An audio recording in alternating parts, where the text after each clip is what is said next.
السلام علیکم ورحمۃ اللہ وبرکاتہ ان الحمد للہ نحمده ونستعینه ونستغفره ونعوذ باللہ من شرور انفسنا ومن سیئات اعمالنا من يهده الله فلا مضل له ومن يضلل فلا هادي له واشهد ان لا اله الا الله وحده لا شريك له واشهد ان محمدا عبده ورسوله اما بعد فان خير الحديث كتاب الله وخير الهدي هدي محمد صلى الله عليه وسلم وشر الأمور محدثاتها وكل محدثة بدعة وكل بدعة ضلالة وكل ضلالة في النار. أما بعد, once again welcome dear brothers and sisters. اس سیریز میں ہم آپ کو پھر سے خوش آمدید کہتے ہیں اور 6 احادیث ہم سابقہ ایپیسوڈز میں کور کر چکے ہیں. الحمدللہ اللہ کے فضل سے اللہ تعالیٰ سے دعا کرتے ہیں کہ اللہ تعالیٰ ہمیں جو احادیث پڑھیں, جو علم پڑھا سنایا گیا, اس پر عمل کرنے کی توفیق عطا فرمائے. اس ایپیسوڈ میں آپ کے سامنے 7ویں حدیث الحدیث السابع 7ویں حدیث رکھنا چاہوں گا جو کہ الدین النصیحہ سے متعلق ہے. عن ابی رقیۃ تمیم بن اوس الداری رضی اللہ تعالی عنہ. ابو رقیہ تمیم بن اوس الداری رضی اللہ تعالیٰ عنہ سے یہ حدیث مروی ہے. یہ ابو رقیہ یہ ان کی کنیت ہے تمیم داری کی. تمیم داری معروف صحابی ہیں اور ان کی فضیلت جو ہے وہ اس کے لیے یہی کافی ہے کہ نبی علیہ الصلوۃ والسلام نے حدیث جساسہ دجال کو دیکھنے والی جو ایک آئلینڈ پہ جو ہے وہ وہاں انہوں نے پڑاؤ ڈالا تھا. حدیث جساسہ مشہور حدیث ہے, صحیح مسلم کی ہے. وہ حدیث کے راوی ہیں اور اللہ کے نبی صلی اللہ علیہ وسلم نے جو حدیث جساسہ ہے وہ تمیم الداری سے روایت فرمایا ہے. تو یہ ایک شرف اور ایک فضیلت ہے کہ اللہ کے نبی صلی اللہ علیہ وسلم نے ان سے روایت ایک حدیث کی ہے, یعنی ان سے روایت کیا ہے. یہ جو تمیم الداری رضی اللہ تعالیٰ عنہ ہیں, ان کی کنیت ابو رقیہ ہے. اور رقیہ ظاہر سی بات آپ جانتے ہیں کہ یہ ایک عورت کا نام ہے, یہ مرد کا نام نہیں ہے.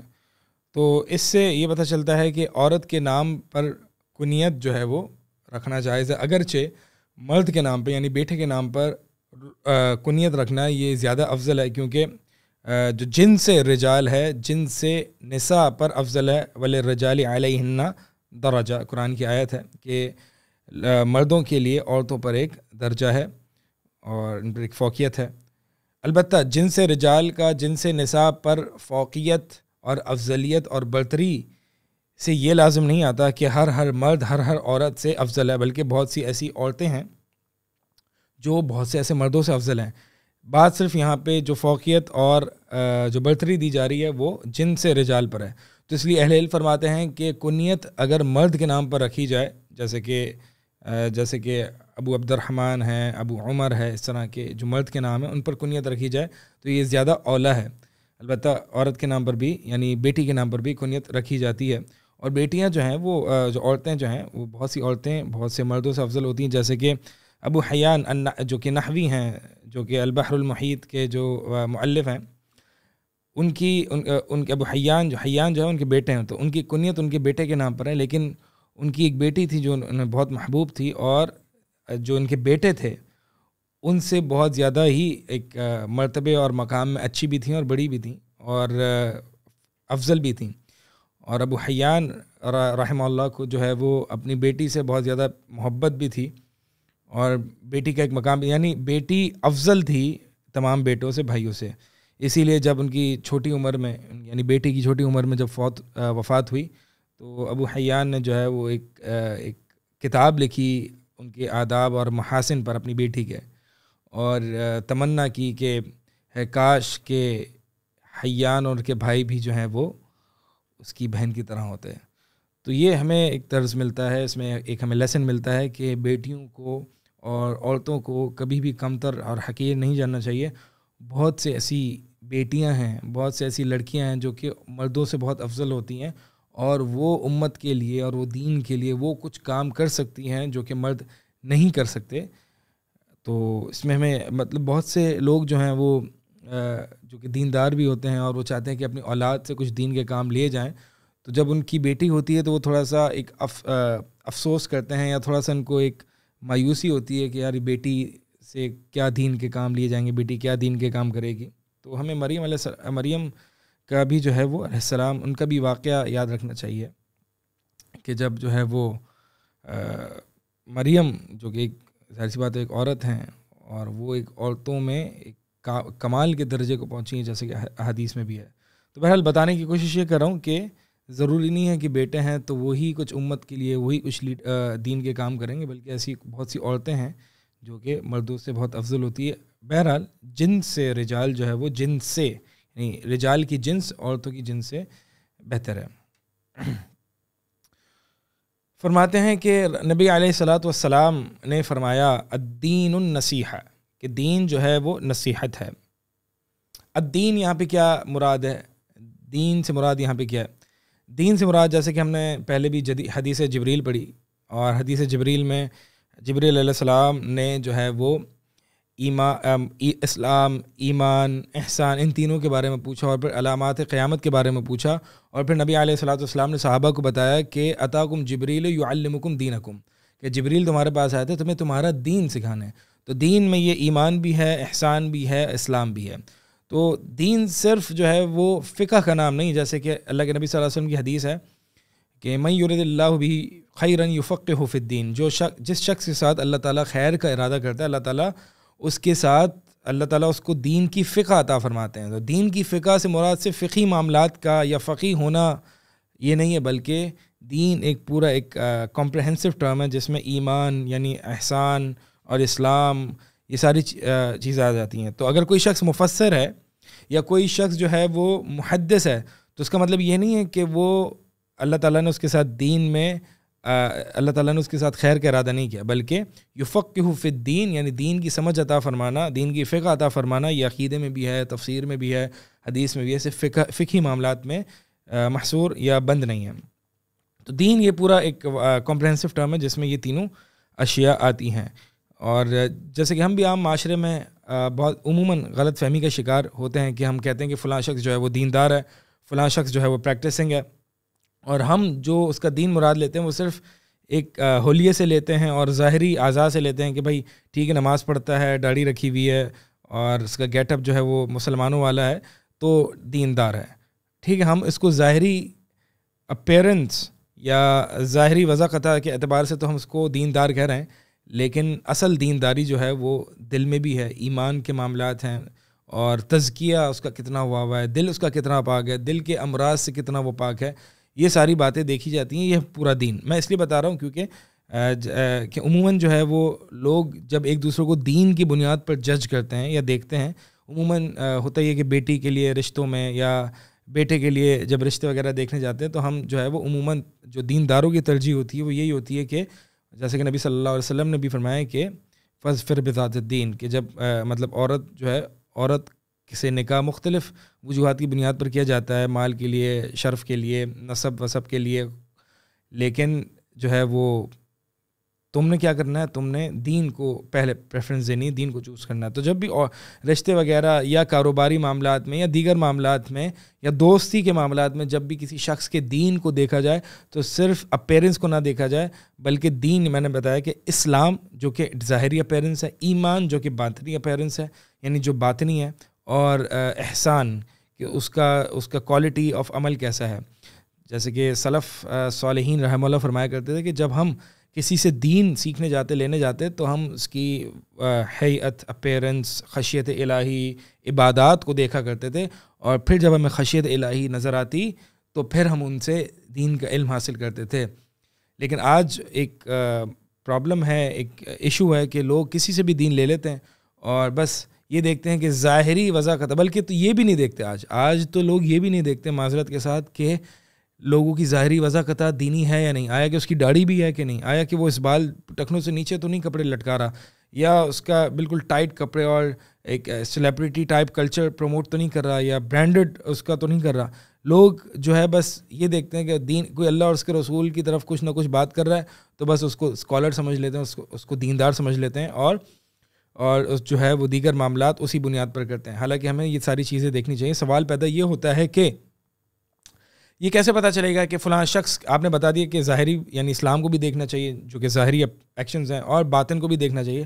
تو سوال یہ پیدا ہوتا ہے کہ باطن کو کیسے دیکھیں گے؟ باطن کا حال تو صرف اللہ ہی جانتا ہے. تو بہرحال اس کے بہت سارے قرائن ہوتے ہیں، بہت سارے وہ ہوتے ہیں. مثال کے طور پر اگر آپ کسی کے شخص کے ساتھ کاروبار کرتے ہو یا پارٹنرشپ کرتے ہو، تو کیا آپ یہ نہیں دیکھتے کہ اس کے اخلاق کیسے ہیں؟ ظاہری بات ہے، صرف ظاہری وضاحت تو نہیں دیکھتے. تو کون کون سی چیزیں ہیں جن کی بنیاد پر آپ جج کرتے ہو کہ یہ کوئی غلط بندہ تو نہیں ہے، کوئی دھوکے باز تو نہیں ہے؟ آپ لوگوں سے پوچھتے ہو جو ان کے اندرونی معاملات وغیرہ جانتے، تو یہ ساری چیزیں آپ جانتے ہیں. تو اسی طرح جب بھی کسی ایک عالم دین سے علم لیں تو علماء سے بھی پوچھیں کہ علماء آپ ان کو جانتے ہیں یا نہیں جانتے. اگر تو علماء ان کو نہیں جانتے، سینئر اسکالرز ان کو نہیں جانتے، ان کا تزکیہ، ان کی سند موجود نہیں ہے، تو پھر یہ مجہول سی شخصیت ہے، نہ ان سے علم لیا جائے. اور اسی طرح جو ہے وہ شادی اور دیگر معاملات ہیں. ایک قاعدہ کلیہ ہے کہ دین جب کسی کا بھی دیکھنا ہے تو صرف اسلام تک، یعنی نماز روزہ حج زکوٰۃ اس تک محدود نہ ہو، بلکہ ایمانیات بھی دیکھی جائیں، تزکیہ نفس بھی دیکھا جائے، احسان والے معاملات بھی دیکھے جائیں، توحید وغیرہ یہ ساری چیزیں دیکھی جائیں گی. تو یہ ہے الدین. اور یہ اگر ہم یہاں پہ اس کا جو ترکیب دیکھیں، الدین النصیحہ، تو الدین النصیحہ یہ مبتدا خبر ہے اور جملہ اسمیہ ہے. الدین النصیحہ میں الدین مبتدا پر بھی الف لام آیا ہے اور خبر پر بھی الف لام آیا ہے. اور یہ بات ہم جانتے ہیں کہ جب مبتدا اور خبر دونوں پر الف لام ہو تو یہ حصر کا معنی دیتا ہے. حصر کیا کہتے ہیں؟ حصر کا مطلب یہ ہوتا ہے کہ جو اس بات کیا جا رہا ہے صرف وہی، یعنی اثبات ما ذکر و نفی ما عدا، کہ جو ذکر کیا جا رہا ہے اسی چیز کو ثابت کیا جائے اور جو نہیں ذکر کیا گیا اس کی نفی کی جائے. تو یعنی مراد یہ ہوگی الدین النصیحہ، گویا کہ دین ہے ہی نصیحت اور نصیحت ہے ہی دین. نصیحت کیا ہے میں اس پہ انشاءاللہ آتا ہوں، لیکن ہمیں تھوڑا یہ جو الدین النصیحہ ہے یا اس طرح کی جو ترکیبیں آتی ہیں اس کو کہتے ہیں حصر اضافی. دو طرح کے حصر عموماً ہوتے ہیں، ایک حصر اضافی ہوتا ہے، ایک حصر حقیقی ہوتا ہے. اب جب حصر حقیقی کیا ہوتا ہے کہ اس میں جو ہے وہ یہی معنی ہوتا ہے کہ مطلب یہی چیزیں ہیں اور اس کے علاوہ اور کچھ نہیں ہے. ٹھیک ہے. حصر حقیقی جیسے کہ لا الہ الا اللہ، تو لا الہ الا اللہ میں یعنی پہلے نفی ہے پھر اس بات ہے، اور یہ بھی جو ہے وہ نفی یعنی یہ بھی حصر والا کلام ہے، یعنی اس میں بھی حصر پیدا ہو رہا ہے. لیکن یہ جو حصر ہے یہ حصر حقیقی ہے، یعنی حقیقتاً کوئی بھی معبود برحق نہیں ہے سوائے اللہ کے. اور حصر اضافی یہ ہوتا ہے کہ عموماً تاکید کے لیے معنی آتا ہے، اس کا کوئی مفہوم نہیں ہوتا، جیسے کہ کہا جاتا ہے علماء اصول وغیرہ اصولیون وغیرہ ذکر کرتے ہیں الحصر الاضافی لا مفہوم لہ، یعنی جو حصر اضافی ہوتا ہے اس کو لٹرلی نہیں لیا جاتا. مثال کے طور پر الحج عرفہ، اللہ کے نبی صلی اللہ علیہ وسلم فرمایا کہ حج جو ہے وہ عرفہ ہے. اب یہ بھی حصر کا معنی دے رہا ہے کہ گویا حج ہے ہی عرفہ. تو اس کا مطلب حصر حقیقی نہیں ہے کہ مثال کے طور پر اگر کسی شخص نے عرفہ پر وقوف کر لیا تو بس اس کو اور کسی چیز کی ضرورت نہیں ہے اور اس کا حج ادا ہو گیا، ایسا نہیں ہے. یہ حصر اضافی ہے، اس میں لٹرل حصر کا معنی نہیں لیا جاتا، بلکہ یہ ایک طریقے سے تاکید بتانے کے لیے ہوتا ہے کہ بھائی عرفہ اتنا امپورٹنٹ ہے کہ گویا یہی حج ہے. اسی طرح جیسے کہ جو حدیث ہم جو پڑھ رہے ہیں الدین النصیحہ، یعنی نصیحت اتنی امپورٹنٹ ہے کہ گویا یہی دین ہے. تو یہ ہے حصر اضافی کا معنی، یعنی ریلیٹیو. یہ جو حصر ہوتا ہے یہ ریلیٹیو ہوتا ہے، ریلیٹیو ٹو سم تھنگ، اور جو حصر حقیقی ہوتا ہے وہ ایبسولوٹ ہوتا ہے. الغرض الدین النصیحہ نبی صلی اللہ علیہ وسلم فرمایا. اب سوال پیدا یہ ہوتا ہے کہ الدین النصیحہ میں نصیحت کا کیا معنی ہے؟ عموماً جو ہے وہ یہ لوگوں کو یہ سمجھ نہیں آتی حدیث کہ دین نصیحت ہے، اور پھر ظاہر سی بات ہے جب آگے پوچھا گیا کہ کس کے لیے، یعنی نصیحت کس کے لیے، تو اللہ کے نبی صلی اللہ علیہ وسلم جواب دیا کہ اللہ کے لیے، اللہ کی کتاب کے لیے، اللہ کے رسول کے لیے. تو عموماً عام لوگوں کو یہ بات سمجھ میں نہیں آتی کہ اللہ کو نصیحت کا کیا معنی ہے، رسول کو نصیحت کا کیا معنی ہے. تو دیکھیں نصیحت کے دو معنی، ایک عرفی معنی جو کہ ہم اردو میں بھی استعمال کرتے ہیں، عربی میں بھی وہی استعمال ہوتا ہے، یعنی اپنی رائے دینا، لوگوں کو اپنی رائے سے آگاہ کرنا، نصیحت کرنا، جیسے کہ عموماً ایڈوائز کرنا، یہ مراد ہوتا ہے کسی کی اصلاح کرنا، نصیحت کرنا. یہ عرفی معنی ہے اور یہ عربی میں بھی ہے اور اردو میں بھی ہے. لیکن یہاں پہ جو ہے وہ النصیحہ اپنے عرفی معنی میں تو ائمۃ المسلمین اور عامتہم، یعنی ان دو لوگوں کے لیے تو استعمال ہوا ہے، افراد کے لیے. لیکن اللہ کے لیے نصیحت اور کتاب اللہ کے لیے نصیحت کا معنی یہ عرفی والا معنی نہیں ہے. کیا مطلب؟ اس کا مطلب یہ ہے کہ الدین النصیحہ. تو صحابہ نے پوچھا کس کے لیے نصیحت؟ تو اللہ کے نبی نے فرمایا للہ، یعنی اللہ کے لیے نصیحت. تو اللہ کے لیے نصیحت یہ عرفی معنی میں نہیں ہے، یعنی ایڈوائس والے معنی میں نہیں ہے، بلکہ اس میں جو ہے وہ ایک نصیحت کا معنی ہے. جیسے کہ کہتے ہیں کہ نصح الاصل، عربی میں کہتے ہیں نصح الاصل، یہ نصیحت اسی سے ہے، نون صاد ح. نصح الاصل کہتے ہیں کہ شہد کو بالکل امپیورٹی سے پاک کر دینا اور بالکل خالص کر دینا. تو الدین النصیحہ للہ، یعنی نصیحت اللہ کے لیے. اس کا مطلب ہے کہ اپنے دین کو، اپنی عبادت کو اللہ کے لیے بالکل خالص کر دینا، اپنی ربوبیت کو، اپنی الوہیت کو، اپنے اسماء و صفات کو، اپنے دیگر عقائد کو، اپنی عبادات کو اللہ کے ساتھ سچے ہو جانا، اللہ کے ساتھ بالکل خالص ہو جانا، یہ مراد ہے. اور بہرحال تو اللہ کے نبی صلی اللہ علیہ وسلم فرمائے کہ الدین و نصیحہ. صحابہ نے پوچھا کہ لمن، کس کے لیے نصیحت ہے؟ اب صحابہ رضی اللہ تعالیٰ عنہم اجمعین جو ہے، قربان جائے ان پر، وہ بہت زیادہ سوال نہیں کیا کرتے تھے. اور کچھ ہی سوال ہیں جو مروی ہیں، انشاءاللہ ہم اگلی حدیث میں جہاں پہ کثرت سوال کی مذمت کا ذکر آیا ہے، ہم انشاءاللہ اس میں اس سوال کرنے کے منہج کو، یعنی دین میں سوال کرنا کس طرح سے کرنا، کیسے سوال کرنا، اس طریقے کو اور منہج کو سمجھیں گے. لیکن یہاں پہ دیکھیں، اللہ تعالیٰ نے اگر کہیں کسی چیز کو واضح کرنا ہوتا ہے تو اللہ تعالیٰ کسی صحابی سے سوال کروا دیتا ہے، اور اگر جو چیز پہلے سے ہی واضح ہوتی ہے تو وہاں پر جو ہے وہ پھر کوئی سوال نہیں ہوتا. مثال کے طور پر جیسے کہ بہت سارے جگہ اللہ تعالیٰ نے ایک عموم چھوڑا ہوا ہے اور اس کی پرٹیکولر ڈیٹیلز میں نہیں گئے. مثال کے طور پر جیسے بہت ساری آیات ہیں اور قرآن اور حدیث ہیں، جیسے کہ وجاء رجل من اقصى المدینة یسعی. موسیٰ علیہ السلام کے سورہ قصص میں آتا ہے کہ موسیٰ علیہ السلام نے جب وہ ایک قبطی سے جو ہے وہ غلطی سے جن کو پنچ مار دیا تھا اور وہ قتل ہو گئے تھے، یعنی وہ اس کی وفات ہو گئی، تو ایک شخص جو ہے وہ اقصی یعنی مدینہ یعنی شہر کے جو ہے وہ کناروں سے اور دور دراز علاقے سے آیا دوڑتا ہوا. تو وہ شخص کون تھا؟ نہ صحابہ نے پوچھا کہ اے اللہ کے نبی صلی اللہ علیہ وسلم یہ شخص کون تھا جو آیا تھا موسیٰ علیہ السلام کو آگاہ کرنے کے تمہارے خلاف جو ہیں وہ تدبیریں ہو رہی ہیں، تمہارے خلاف باتیں ہو رہی ہیں، لہذا تم اس زمین کو چھوڑ دو. تو یہ شخص کون تھا؟ صحابہ نے بھی نہیں پوچھا اور اس کی ضرورت بھی نہیں تھی. تو جہاں پہ اللہ تعالیٰ نے ایک اجمال رکھا ہے اور جہاں پہ کسی خاص ڈیٹیل کو ذکر نہیں کیا، تو اس کا مطلب یہ ہے کہ اس ڈیٹیل کی ہمیں ضرورت ہی نہیں تھی اس دنیا اور آخرت کی کامیابی کے لیے. جیسے کہ موسیٰ علیہ السلام کی ماں کا نام کیا تھا یہ نہیں پتہ ہمیں، اور بھی ساری چیزیں تھیں. موسیٰ علیہ السلام کی بہن جو کہ موسیٰ علیہ السلام کو فالو کیا تھا جنہوں نے سمندر میں، وہ کون ہیں، وہ کیا احوال تھے، یہ ساری ڈیٹیل ذکر نہیں کی. لیکن جہاں پہ اللہ تعالیٰ نے کسی کو مقرر کر دیا، یعنی اپنی تقدیر سے، کہ جہاں پہ ایک ابہام رکھا ہے اور ایک کلام مجمل ہے، تو وہاں پہ کوئی نہ کوئی صحابی کو اللہ تعالیٰ مقیز کر دیتے ہیں کہ وہ سوال کرتے ہیں. جیسے کہ یہاں پہ صحابہ نے سوال کیا کہ کس کے لیے نصیحت ہے، کیوں الدین النصیحہ میں ایک ابہام ہے، یعنی ایک انکلیئرٹی ہے کہ کس کے لیے نصیحت ہے. تو صحابہ نے پوچھا تو اللہ کے نبی صلی اللہ علیہ وسلم جواب دیا للہ، اللہ کے لیے نصیحت. میں بتا چکا ہوں کہ اللہ کے لیے نصیحت کیا ہے کہ اپنی عبادات کو اللہ کے لیے خالص کر دینا اور تمام افعال جو کہ خالص اللہ کے لیے کی جاتے ہیں اس کو اللہ کے لیے خالص کر دینا. اور اسی طرح آگے اللہ کے نبی نے فرمایا وَلِکِتَابِهِ، کہ دین نصیحت ہے کس کے لیے نصیحت ہے؟ اللہ کی کتاب کے لیے. اللہ کی کتاب کے لیے نصیحت، اللہ کی کتاب سے مراد قرآن ہے. یہ جو قرآن جو اللہ کا کلام ہے یہ بڑی محفوظ کتاب ہے اور اس کی بڑی حفاظت کی گئی ہے اور اللہ تعالیٰ نے خود اس کی حفاظت کا جو ہے وہ ذمہ لیا ہے.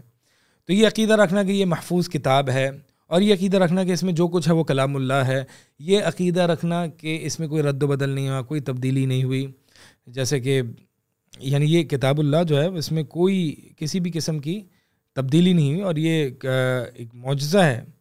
جیسے کہ ایک واقعے میں آتا ہے، ایک واقعہ امام بیہقی نے دلائل النبوہ میں اس کو ذکر کیا ہے، قاضی یحییٰ بن اقسم کے رحمہ اللہ کیسے کہ انہوں نے جو ہے قاضی یحییٰ نے ایک یہودی کو دعوت دی، دین اسلام کی طرف دعوت دی، تو یہودی نے جو ہے وہ انکار کر دیا. پھر 1 سال بعد اس سے ملاقات ہوئی تو یہودی نے کہا کہ میں اسلام کو قبول کرنا چاہتا ہوں، یعنی میں کلمہ پڑھنا چاہتا ہوں. تو قاضی یحییٰ نے پوچھا کہ 1 سال بعد میں نے تمہیں دین اسلام کی طرف دعوت دی تھی تو تب تم تو نہیں آئے، تو 1 سال بعد ایسا کیا ہوا کہ تم آئے؟ تو یہودی نے کہا کہ میں نے تورات لکھی، یعنی تورات کو نسخ کیا اور اس میں کچھ تھوڑی سی رد و بدل کی تبدیلی کی اور پھر میں نے یہ بیچی تو یہ بک گئی، یعنی جو لوگوں نے خرید لی اور ان کے علماء نے بھی خرید لی. میں انجیل کے ساتھ بھی میں نے کیا اور یہی ہوا. پھر میں نے قرآن کے ساتھ بالکل تھوڑی سی ایڈیشن یا تبدیلی کی کہ گویا کہ پہچانی نہ جائے. لیکن جب میں نے آگے بیچنے نکلا تو یہ میرے منہ پہ مار دی گئی، کہا کہ یہ تو تحریف شدہ ہے، تبدیل شدہ ہے. تو اس وقت میں جان گیا کہ یہ اللہ کی کتاب ہی ہو سکتی ہے یہ، کیونکہ اس میں اتنے سال گزر گئے اور کوئی تبدیلی نہیں ہوئی، حتیٰ کہ اتنی محفوظ کتاب ہے کہ عوام الناس کو بھی دھوکہ نہیں دیا جا سکتا مارکیٹ میں بیچ کر، علماء تو دور کی بات ہے.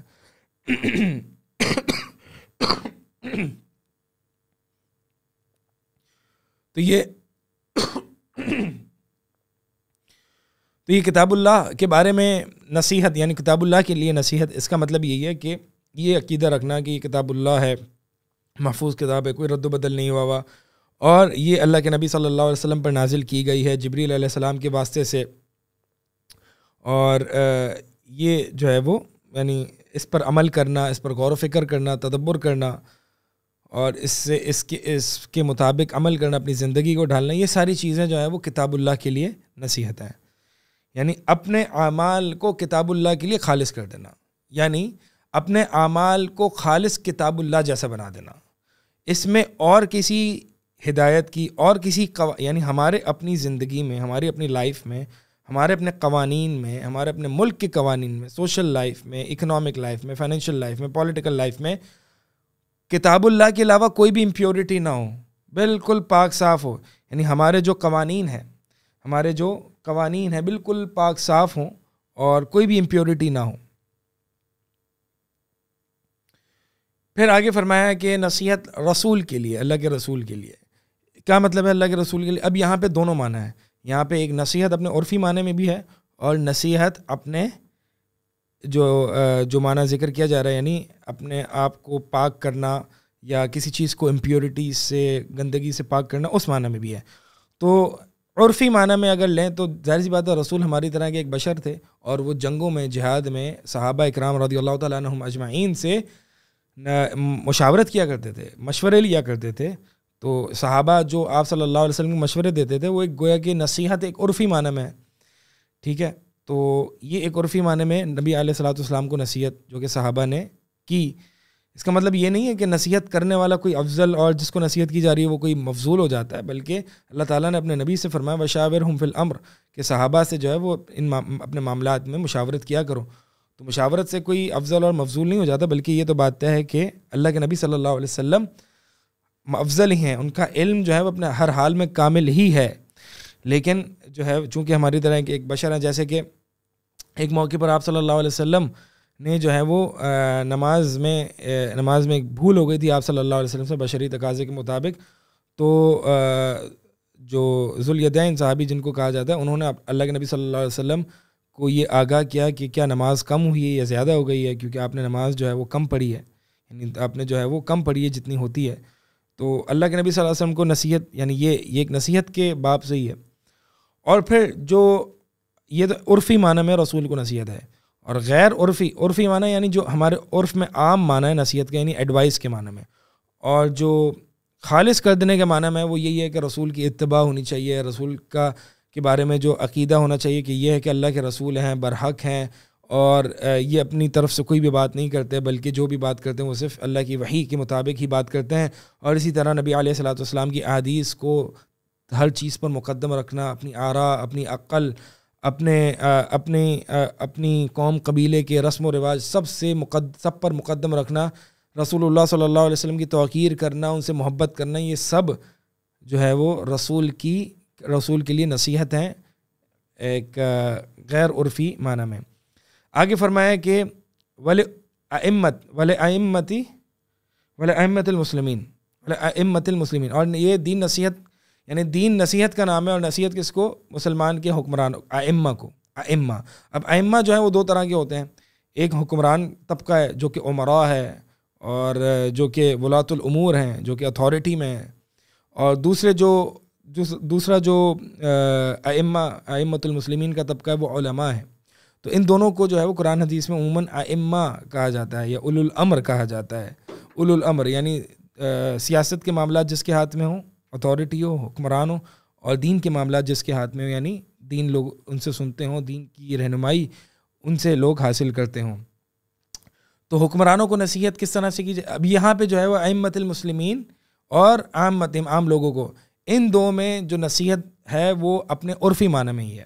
ٹھیک ہے، غیر عرفی معنی میں یہاں پہ نہیں ہے، بلکہ عرفی معنی یعنی ایڈوائس کے معنی میں نصیحت، جو کہ عام ہماری زبان میں نصیحت اپنی ایک رائے، اصلاح کے معنی میں جو کیا جاتا ہے. تو ائمہ مسلمین یعنی اگر حکمران لے تو حکمرانوں کے لیے نصیحت کیا ہے کہ مثال کے طور پر حکمرانوں کی جو قباحتیں ہیں وہ سر عام بیان نہ کی جائیں اس طرح سے کہ بغاوت اور خروج کا ڈر ہو، اور حکمرانوں کو جو ہے وہ پرائیویٹ میں نصیحت کی جائے. عموماً ہوتا ہی ہے کہ جب علماء جو عموماً دیکھتے ہیں حکمرانوں کی طرف سے اگر کوئی نافرمانیاں آ رہی ہیں تو عوام الناس سمجھتے ہیں کہ شاید علماء ان کو کچھ بولتے نہیں ہیں، بلکہ بولتے ہیں لیکن نصیحت وہ پرائیویٹلی کرتے ہیں. ہاں جنرلی اگر جیسے کسی حکمران نے یا کوئی قباحت وغیرہ کا ارتکاب ہو رہا ہے اور جنرل ایک برائی معاشرے میں پھیل رہی ہے تو اس کو عوام الناس کے سامنے ایک جنرل بغیر اسپیسیفک ہوئے جنرلی عام طور پر تنقید کی جا سکتی ہے کہ معاشرے میں یہ ہو رہا ہے ہم دیکھ رہے ہیں، اور اس کی جو ہے وہ تنقید سر عام کی جا سکتی ہے. لیکن حکمران کو خاص طور پر جو نصیحت کی جائے گی وہ پرائیویٹلی کی جائے گی. تو عوام الناس سمجھتے ہیں شاید یہ علماء کچھ بولتے نہیں ہیں، حکمرانوں کو بولتے ہیں پرائیویٹلی، ان کو نصیحت کرتے ہیں، لیکن عوام الناس نہیں جانتی، کیونکہ عوام الناس میں پھر بغاوت اور خروج کا خطرہ ہے. اور اللہ کے نبی صلی اللہ علیہ وسلم کی احادیث سے میں پتہ چلتا ہے کہ اگر ایک مسلمان حکمران ہے اور حاکم ہے اور وہ نماز قائم کرتا ہے اور کوئی کھلا کفر بھی نہیں ہے تو پھر اس کے خلاف جو ہے وہ خروج بغاوت جائز نہیں ہے. اور اسی طرح ان حکمرانوں کے لیے نصیحت یہ بھی ہے کہ ان کے لیے دعائیں کی جائیں. آج ہم حکمرانوں کو برا بھلا تو بہت کہتے ہیں، ہم میں سے کتنے ہیں کہ ہم نے خالص اللہ تعالیٰ سے گر گرا کے اپنے حکمرانوں کی ہدایت کے لیے دعا کی ہو، راتوں کو اٹھ کے. ہاں ہمارے پاس کی بورڈ تو بہت تیز چلتا ہے جب حکمرانوں کی بات آتی ہے، زبان بھی بہت تیز چلتی ہے، لیکن ہم نے ہدایت کے لیے دعا کتنی کی اپنے حکمرانوں کے لیے؟ بس یہی ہے کہ پتہ نہیں شاید ہم اللہ اور اس کے رسول کے لیے خالص نہیں ہیں، یا ہم الدین النصیحہ، نصیحہ میں خالص نہیں ہیں، نصیحہ میں سچے نہیں ہیں. اسی لیے ہم لوگوں میں بغاوت تو بہت جلدی مچا دیتے ہیں حکمرانوں کے خلاف، لیکن ہم جو ہے وہ جی ہاں بالکل میں اس بات کا قائل ہوں کہ حکمرانوں میں اگر کوئی بری بات دکھائی دے رہی ہے، اور بہرحال یہ ڈپینڈ کرتا ہے ہر ملک کے اعتبار سے کہ کہیں ڈیموکریسی ہوتی ہے، کہیں جو ہے وہ بادشاہی نظام ہوتا ہے، کہیں حکمرانوں پہ اگر کوئی بات کی جائے تو ایک فتنہ فساد برپا ہو سکتا ہے، لیکن کہیں حکمران کے خلاف جو برائیوں کا ارتکاب کر رہے ہیں اس پہ اگر کوئی قوانین پر بات کی جائے تو وہاں پہ اتنی بغاوت نہیں ہوتی، بلکہ جیسے کہ ڈیموکریسی وغیرہ ہوتی ہے وہاں پہ اپوزیشن ہوتی ہے. تو عموماً جو ہے وہ یہ ڈپینڈ کرتا ہے کہ معاشرہ کون سا ہے، اور اہل علم کے تحت ہی راجہ، بلکہ اپنے خود ہی اٹھ کے جو ہے وہ اس طرح کھلے عام حکمرانوں پر تنقید کرنا اور بس کوئی ان کو نصیحت نہ کرنا، یہ ایک سلف صالحین کا منہج اور طریقہ نہیں ہے. اصلاح ہونی چاہیے لیکن ایک طریقے سے حکمت کے تحت. نام لے کے اگر اصلاح ہوگی تو پھر بغاوت بھی ہوگی. میں نے وہی کہا کہ کہیں نام لے کے بھی ہو سکتی ہے، کہیں نہیں بھی ہو سکتی، ڈپینڈ کرتا ہے کہ وہ سچویشن کیا ہے. اسی طرح دین جو ہے وہ نصیحت ہے عوام الناس کے لیے. عوام الناس کے لیے نصیحت کا مطلب یہی ہے عام عرفی معنی میں کہ ان کو توحید کی طرف بلایا جائے، ان کو بدعات سے روکا جائے، ان کو گمراہ کن افکار سے آگاہ کیا جائے، جو گمراہ کن لوگ ہیں ان سے عوام الناس کو آگاہ کیا جائے، لوگوں کو بتایا جائے کہ بھائی یہ گمراہ لوگ ہیں، ان کو نہ سنو، ان سے بچ کے رہو، اور یہ جو اہل البدع ہیں ان سے دور رکھا جائے. یہ عوام الناس کو ایک نصیحت کے زمرے میں آتا ہے. تو یہ کچھ نکات تھے جو کہ اس حدیث سے تعلق رکھتے ہیں کہ یہ دین جو ہے وہ نصیحت کا نام ہے، اور یہ دین میں جو ہے وہ نصیحت مختلف، یعنی اللہ کو، رسول کو، کتاب اللہ کو، یہ سب نصیحت ہے. ڈپینڈ کرتا ہے کہ وہ فرد کون ہے یا وہ ذات کون سی ہے جس کو نصیحت کی جا رہی ہے، اسی سے متعلق نصیحت کا معنی لیا جائے گا. تو اسی طرح جو ہے وہ لوگوں کے سامنے گمراہ کن لوگوں سے آگاہ کرنا. لوگ کہتے ہیں یہ غیبت ہے، غیبت نہیں ہے. بلکہ آپ دیکھیں جو محدثین نے جرح و تعدیل کا جو باب ہے اور جو فن ہے اس میں ایسے روات کی جرح کی ہے، کیونکہ ضروری تھا یہاں پہ مصلحت مقدم ہے، یعنی مصلحت کیا ہے؟ دینی مصلحت، کہ لوگ حقیقت سے واضح ہو جائیں، تو اس مصلحت کو مقدم کیا ہے کہ کسی کی عزت پر بات اچھالنا۔ اب محدثین نے جو ہے وہ جو ضعیف اور موضوع روات اور جھوٹے روات ہیں اور جن کے اخلاق بھی اچھے نہیں، آداب بھی اچھے نہیں، ان پر کلام کیا ہے کہ فلاں فلاں جو ہے وہ صحیح نہیں ہے، عادل نہیں ہے، ثقہ نہیں ہے، اور آداب میں بھی ایسا ہے، جھوٹ بھی باندھتا ہوگا، تو لوگوں کے نام لے کے واضح کیا ہے، کیونکہ معاملہ بڑا سنگین اور نبی علیہ الصلوۃ والسلام کی احادیث سے متعلق ہے۔ تو جرح و تعدیل کا جو معاملہ ہے وہ یہ غیبت والا معاملہ نہیں، اسی طرح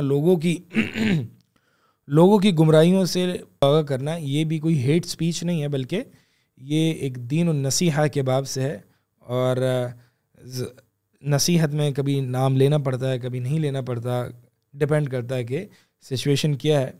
اللہ تعالیٰ سے دعا ہے کہ اللہ تعالیٰ ہمیں اس حدیث پر صحیح معنوں میں عمل کرنے کی توفیق عطا فرمائے۔ یہ حدیث بڑی امپورٹنٹ ہے اور اس دین کو ایک دو جملے میں سمیٹ دیا ہے، اور اس میں مزید بھی وضاحت ہو سکتی ہے، لیکن اسی پر میں اکتفا کرنا چاہوں گا۔ اللہ تعالیٰ سے دعا ہے کہ اللہ تعالیٰ ہمیں عمل کی توفیق عطا فرمائے۔ اقول قولی ھذا استغفر اللہ لی ولکم۔